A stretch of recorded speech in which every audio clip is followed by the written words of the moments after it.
Sir ತುಂಬ ಸಂತೋಷ ಆಗೈತೆ. ಯಾಕೆಂತಂದರೆ ತುಂಬ ದುಬಾರಿ ಅಧಿಕ ಮೊತ್ತದಲ್ಲಿ ಇವತ್ತು ಏನು ನಮ್ಮ ಕ್ಯಾಂಡಿಡೇಟು ಸುನಿಲ್ ಬೋಸ್ ಸಾಹೇಬರು ಇವತ್ತು 1,88,000 ಅಧಿಕ ಮತ ಈ ಮತ ಹಾಕಿಸ್ಕೊಂಡು ಬಂದಿರೋವಂಥದ್ದು ಇತಿಹಾಸದಲ್ಲಿ ನಮ್ಮ ಕಾಂಗ್ರೆಸ್ ಪಕ್ಷದಲ್ಲಿ ಇತಿಹಾಸದಲ್ಲಿ ಇದೇ ಮೊದಲನೇದು. ಸೊ ಹಾಗಾಗಿ ಇವತ್ತೊಂದು ನಮ್ಮ ಕಾಂಗ್ರೆಸ್ ಕಚೇರಿನಲ್ಲಿ ಒಂದು ಕಾರ್ಯಕ್ರಮ ಇಟ್ಕೊಂಡಿದ್ದು, ಅಭಿನಂದನಾ ಕಾರ್ಯಕ್ರಮ. ಈ ಕಾರ್ಯಕ್ರಮದಲ್ಲಿ ಇವತ್ತು ಗಣ್ಯಾತಿ ಗಣ್ಯರು ಎಲ್ಲರೂ ಬಂದು ಇವತ್ತು ಭಾಗವಹಿಸಿದ್ದು. ಇವತ್ತು ಅವ್ರಿಗೊಂದು ಅಭಿನಂದನೆ ಸಲ್ಲಿಸಿದ್ವಿ. ನಾನು ವೈಯಕ್ತಿಕವಾಗಿ ನಾನೊಬ್ಬ ವಿದ್ಯುತ್ ಗುತ್ತಿಗೆದಾರನಾಗಿ ಕಾಂಗ್ರೆಸ್ ಕಾರ್ಯಕರ್ತನಾಗಿ ನಾನು ಹೇಳೋದೇನು ಅಂದರೆ, ಸುನಿಲ್ ಬೋಸ್ ಸಾಹೇಬ್ರಿಗೆ ಚಾಮರಾಜನಗರ ಅದು ಇತಿಹಾಸ ಪ್ರಸಿದ್ಧ ಊರು. ಆ ಪ್ರಸಿದ್ಧ ಊರಿನಲ್ಲಿ ನಮ್ಮ ಹಿಮವದ್ ಗೋಪಾಲ ಸ್ವಾಮಿ ಬೆಟ್ಟ ಇದೆ. ಆ ಬೆಟ್ಟಕ್ಕೆ ಈವರೆಗೂ ವಿದ್ಯುತ್ ಸಂಪರ್ಕ ಕಲ್ಪಿಸಿರಲಿಲ್ಲ. ಸೊ ಈಗ ನಮ್ಮ ಕಾಂಗ್ರೆಸ್ ಸರ್ಕಾರದಲ್ಲಿ ಸಚಿವರಿದ್ದಾರೆ, MLA ಇದ್ದಾರೆ, ಸಾಲಿದಕ್ಕೆ MP ಆಗಿ ಇವರು ಆಯ್ಕೆಯಾಗಿ ಬಂದಿದ್ದಾರೆ. ಆ ದೇವಸ್ಥಾನಕ್ಕೆ ಬೆಳಕು ಕೊಡಬೇಕು ಅಂತ ಹಿಂದೆ BJP ಸರ್ಕಾರದಲ್ಲಿ ತುಂಬ ನಾನು ಹೋರಾಟ ಕೊಟ್ಟು ಅದನ್ನು ಒಂದು ಹಂತಕ್ಕೆ ತಗೊಂಬಂದಿದೆ ಕಡ್ತನ. ಸೊ ಅದನ್ನು ಈಗ ನಾನು ಮೊರೆ ಇಡೋಂಥದ್ದು ಮೊದಲನೇದಾಗಿ ಅವ್ರಿಗಿದೆ. ಏನು ಅಂತಂದರೆ, ನಾನೊಬ್ಬ KPCC ಕಾರ್ಯದರ್ಶಿಯಾಗಿ ಅವ್ರ ಹತ್ರ ಒಂದು ಮೊರೆ ಇಡ್ತಾ ಇರೋದು, ಆ ವಿದ್ಯುತ್ ಸಂಪರ್ಕ ಕೊಡೋ ಅಂಥ ವಿಚಾರದಲ್ಲಿ ನಾನು ಏನು ಹೋರಾಟ ಮಾಡಿ ಕಡ್ತನ ಸಿದ್ಧ ಮಾಡಿ ಹಿಂದೆ ಭ್ರಷ್ಟ BJP ಸರ್ಕಾರ ಅದನ್ನು ಮುಂದುವರಿಸಲಿಲ್ಲ. ಆ ಸೋಮಣ್ಣ ಆಗಿರ್ಬೋದು, ಇನ್ನೊಬ್ಬರಾಗಿರ್ಬೋದು, ಇವರೆಲ್ಲ ಸೇರಿ ಅದನ್ನು ಹಾಳು ಮಾಡಿಟ್ಬಿಟ್ರು. ಸೊ ಇವತ್ತಿಗೆ ಅದನ್ನು ಕೊಡೋದಕ್ಕೆ ನಾನು ಇವರಿಗೆ ಮನವಿ ಕೊಡ್ತೀನಿ.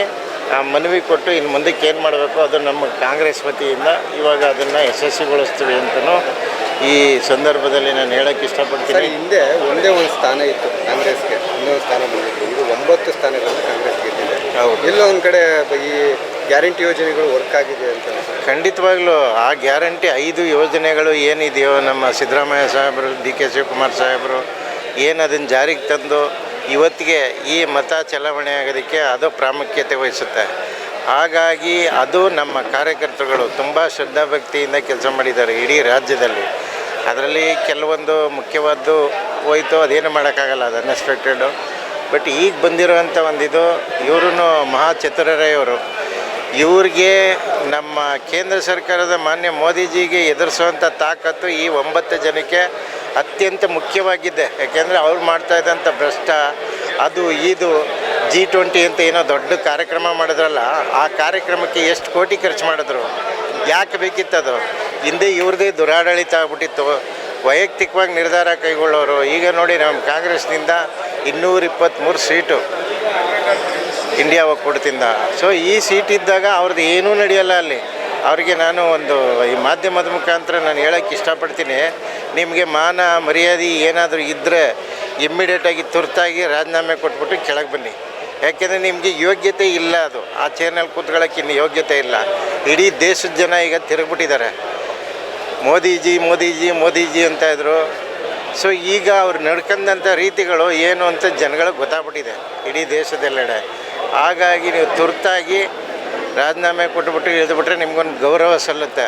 ಇಲ್ಲ, ಅದು ಇಲ್ಲ, ನಿಮ್ಮ ಸರ್ಕಾರ ರಚನೆ ಮಾಡೋಕ್ಕಾಗೋದು ಇಲ್ಲ ಬಿಡಿ ಈಗ. ಏಕೆಂತಂದರೆ ನಿಮ್ಮಲ್ಲೇ ಒಡಕಿದೆ, ನಿಮ್ಮಲ್ಲೇ ಕೆಲವು MP ಗಳು ಯಾರೂ ನಿಮ್ಮನ್ನು ಶ್ರೇಷ್ಠ ಬಯಸ್ತಾ ಇಲ್ಲ. ಹಾಗಾಗಿ ದಯಮಾಡಿ ಇಳಿದುಬಿಡಿ. ಈಗ ಮೈಸೂರು ಸಿದ್ದರಾಮಯ್ಯ ಅವರು ತವರೂರಲ್ಲೇ ಸೋಲಂಥ ಪರಿಸ್ಥಿತಿ ಬಂದ್ಬಿಡ್ತು.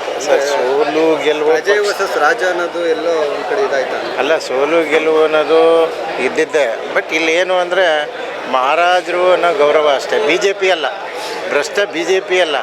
ಮೈಸೂರಿಗೆ ಮಹಾರಾಜರು ಭಾಳ ಮುಖ್ಯ.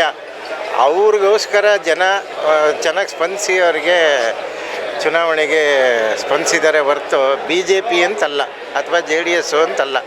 ನಮ್ಮ ಕಾಂಗ್ರೆಸ್ಸು ಅವ್ರಿಗೆ ಏನೇನು ಮಾಡಬೇಕು ಅದನ್ನೆಲ್ಲ ಮಾಡೋ ಪ್ರಯತ್ನವೂ ಮಾಡಿದೆ, ಅವರಿಗೆ ಒಂದು ಗೌರವ ಕೊಟ್ಟಿದೆ.